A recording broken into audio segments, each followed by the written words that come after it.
In the spring of 1994, the most legally untouchable industry in American history had a perfect record. 40 years of lawsuits, hundreds of dying plaintiffs, and not one single dollar ever paid out in damages. Not one. The tobacco industry did not just win its cases, it annihilated the people who brought them. Its strategy was written down in an internal memo that has since become infamous, and I am paraphrasing only slightly. The way we win these cases is not by spending all of our money, it is by making the other side spend all of theirs. Understand what that means. The largest cigarette makers on earth were not winning on the facts, they were winning on the invoice. And then, in May of that year, a lawsuit was filed in a small courthouse in Mississippi. Not in New York, not in Washington, in Jackson County, Mississippi, on the Gulf Coast, in a town called Pascagoula that most Americans could not find on a map. The man behind it was a local lawyer named Richard Scruggs. Everyone called him Dickie. He worked out of a shipyard town. He flew jets in the Navy before he ever picked up a law book, and he was about to do something no one in 40 years had ever done. 4 years after that filing, the tobacco industry signed the largest civil settlement in the history of the United States, $206 billion. The undefeated champion of American law did not just lose, it wrote the biggest check any industry has ever written. This is the story of how one lawyer did that in 4 years. And the weapon he used is one you already know, because we covered it in the last episode. He fired the contingency fee. This is what it looks like when it hits. By the end of this video, you will understand 3 things. First, the single question Mississippi asked that 40 years of tobacco lawyers had no answer for, because it destroyed their best defense overnight. Second, how a paralegal making $9 an hour smuggled out the documents that turned the case from a long shot into a kill shot. And third, why the industry's unlimited money, the same money that had crushed every plaintiff since the 1950s, was completely useless against this one lawsuit. I'm Lenny. This is Lawful Lenny, and on this channel, we don't chase the verdicts, we map the leverage behind them. Let us start with why big tobacco was unbeatable. Because the mechanism matters. It was not luck, and it was not just money. It was a defense called assumption of risk. Every time a dying smoker sued, the industry stood up and said the same thing. You chose to smoke. The warning was on the pack. Whatever happened to you, you did it to yourself. And juries, over and over, agreed. Blame the smoker. It worked in the 50s. It worked in the 70s. It worked in the 90s. Combine that defense with the scorched earth spending we talked about, drowning every plaintiff in depositions and delays until they went broke or died, and you get a 40-year win streak. A streak that long does not even feel like litigation anymore. Today, a streak like that would get its own Netflix docuseries, a podcast with 3 guys explaining it to each other, and a highlight reel set to music. Back then, it just quietly meant one thing. Suing tobacco was legal suicide. By 1994, the smartest plaintiff lawyers in America had a rule. You do not sue big tobacco. Everyone knew the rule, which brings us to the man who broke it, and the idea that made it possible. The idea did not come from a courtroom. It came from a hospital room. A Mississippi lawyer named Mike Lewis went to visit a dying woman, the mother of a friend. She was dying the way tens of thousands of Americans were dying, from a lifetime of cigarettes. And she was broke. Her care was being paid for by Medicaid, which means it was being paid for by the state of Mississippi, which means it was being paid for by taxpayers. And driving home, Lewis was struck by a question so simple it sounds almost childish. Why is the state paying for this? The cigarette companies made the product. The cigarette companies made the profit. And the bill for the damage was landing on the taxpayer. He called an old law school classmate, Dickie Scruggs, and together with Mississippi's Attorney General, a man named Mike Moore, they built a lawsuit around that one question. And here is why it was lethal. Remember the industry's unbeatable defense. You chose to smoke. You did this to yourself. Now watch what happens when the plaintiff is not a smoker. The plaintiff is the state of Mississippi, and the state of Mississippi has never smoked a cigarette in its life. The state never bought a pack. The state never saw an ad. The state never ignored a warning label. It just paid the hospital bills. 40 years of courtroom-tested, jury-approved, undefeated defense strategy, and it evaporated in a single sentence. It is the legal equivalent of spending decades building an unbeatable password, and then someone just logs in from a different account. And Scruggs did one more thing, and this is the detail lawyers still talk about. He and Moore did not file in an ordinary court. They filed in Chancery Court, a court of equity, an old, quiet corner of the legal system that handles fairness disputes. And in Mississippi Chancery Court, there is no jury. Think about what that removes. The industry's entire playbook was built for juries. Blame the smoker, personal responsibility, decades of message testing aimed at 12 ordinary people. And Scruggs simply chose a room where those 12 chairs did not exist. Just a judge, the numbers, and the question of who should pay.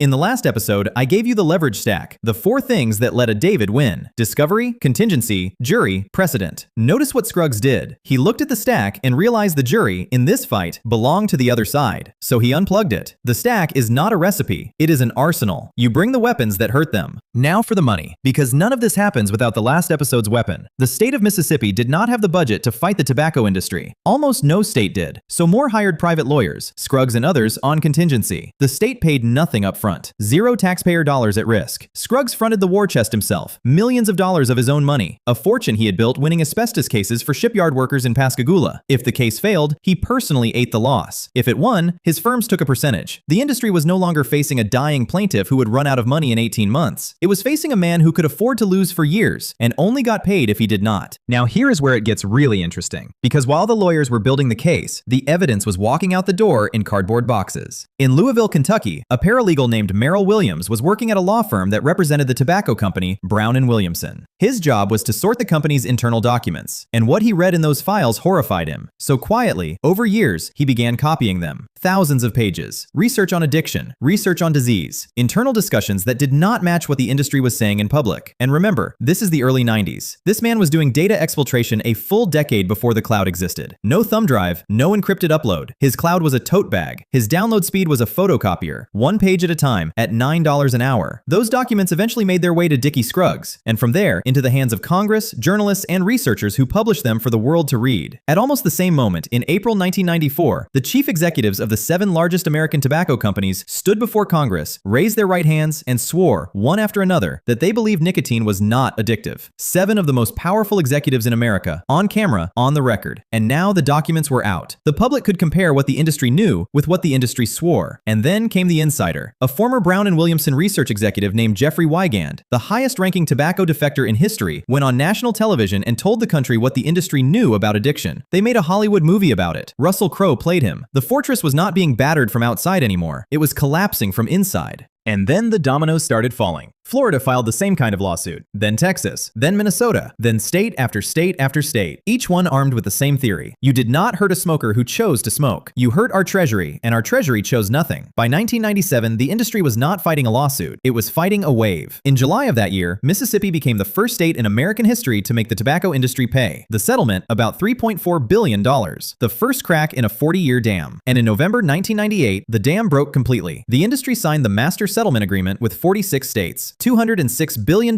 paid out over 25 years, plus permanent restrictions on how cigarettes could ever be marketed again. No more billboards, no more cartoon mascots, no more sponsoring events aimed at kids. Now hold the ratio in your head, because the ratio is the whole story. The filing fee to start a lawsuit in Mississippi was a few $100s. The industry's answer to it cost $206 billion. That is the asymmetry this channel exists to map. And the private lawyers who bet their own money on contingency, the fee awards across the tobacco litigation ran into the billions, with Scruggs' team reportedly entitled to fees on the order of $1 billion, paid out over decades. The bet of the century, made by men the industry had spent 40 years refusing to take seriously. So, was Dickie Scruggs a hero or a mercenary? Because reasonable people are about to go to war in the comments, and I want both camps on the record. One camp says hero. He did what Congress, regulators, and 40 years of dying plaintiffs could not do. He made the most predatory industry in America finally pay, and he risked his own fortune to do it. The other camp says mercenary. He did not do it for the dying woman in that hospital room. He did it for a 9-figure payday, and taxpayers simply watched billions in settlement money flow through private law firms on its way to state budgets. Hero or mercenary? Write one word in the comments. Last episode, I asked you justice or loophole, and the justice camp and the loophole camp are still arguing in that comment section right now. This argument is the sequel, and yes, I am still reading every reply. Now, why does this matter to you if you have never smoked a cigarette in your life?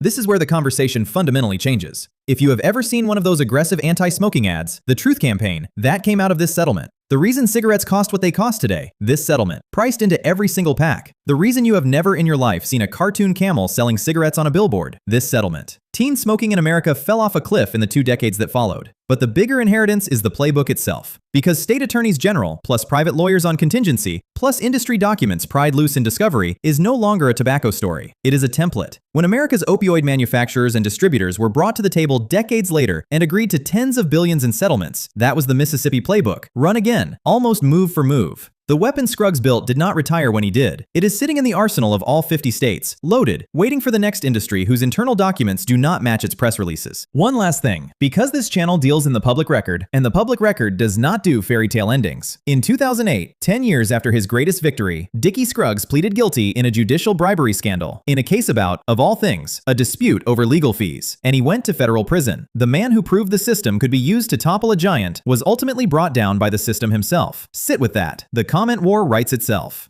So here is the question this entire video has been building toward. For 40 years, the tobacco industry proved that unlimited money could beat any individual American every single time. And then one lawyer from a shipyard town proved that the right question, asked by the right plaintiff, in the right courtroom, could beat unlimited money in 4 years. So which is the real lesson of this story? That the system works because even the untouchable eventually pay. Or that it took 40 years, millions of graves, and a paralegal with a photocopier before it worked even once. Right where you stand. I am reading. This is Lawful Lenny. We don't chase the verdicts. We map the leverage behind them. And that paralegal, Merrill Williams, the $9 an hour employee who walked the most valuable documents in legal history out of a law firm in a tote bag? Men like him have a name in the law: whistleblowers. And there is an entire legal weapon written into federal law that pays people like him a percentage of what they help recover, sometimes hundreds of millions of dollars. Why no corporation on earth can stop a whistleblower? That is the next video. Watch that one next. I'll see you in the courtroom.